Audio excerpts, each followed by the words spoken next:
takes the I'm not even mad at it. all worked out, but University of California, Santa Barbara. Here's Hunter Tyson. Good night on Friday. Goes to the rim and finishes. Trae trying to make this team non-guaranteed contract. Let's get past Sims right here. Hawks pair Paul George with Trae Young in bold trade proposal. Tearing an NBA team down is not easy. Front offices around the NBA would prefer not to stomach a rebuild. That usually means years of losing. At the same time, it can be what's best for an organization. Is it what's best for the Los Angeles Clippers? That's a tough call. On the one hand, the Clippers have enough talent on this roster to compete for an NBA title. Unfortunately, much of that talent is injury-prone. The Clippers can't seem to get healthy. If they don't, they won't be competing for anything soon. What about the Atlanta Hawks? A rebuild in Atlanta would feel a little premature. Sure, they were disappointing last season. Still, the Hawks are young and not especially prone to injuries. They may do better to make a win-now trade instead.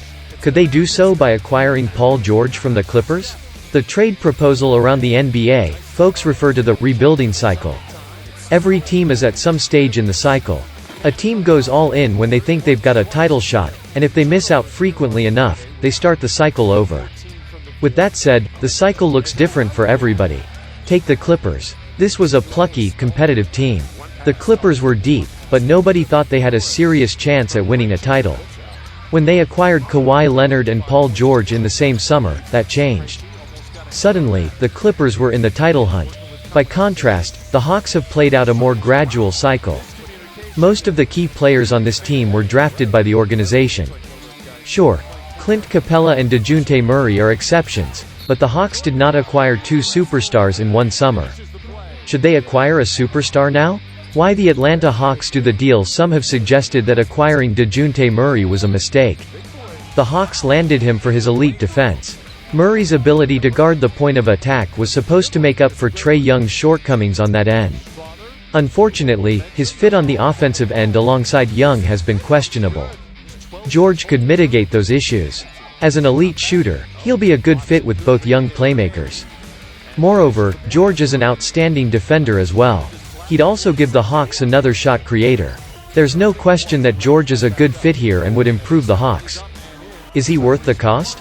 We think so. Losing Griffin will hurt. Otherwise, George is a direct replacement for Hunter and Okongwu's path to starting minutes anyway. The Hawks should be happy to pay this price for George. Should the Clippers pay it? You're being generous. Buffkin, that's a deep three. That one goes for him, and maybe that'll get. There we go. Trying to deny Colin Gillespie the basketball. Watson handles instead. With Cavatelli in front of him, he'll step back and knock down. Buffkin working with his fellow rookie, Muhammad Gay. Gay has to set that screen. Buffkin plays.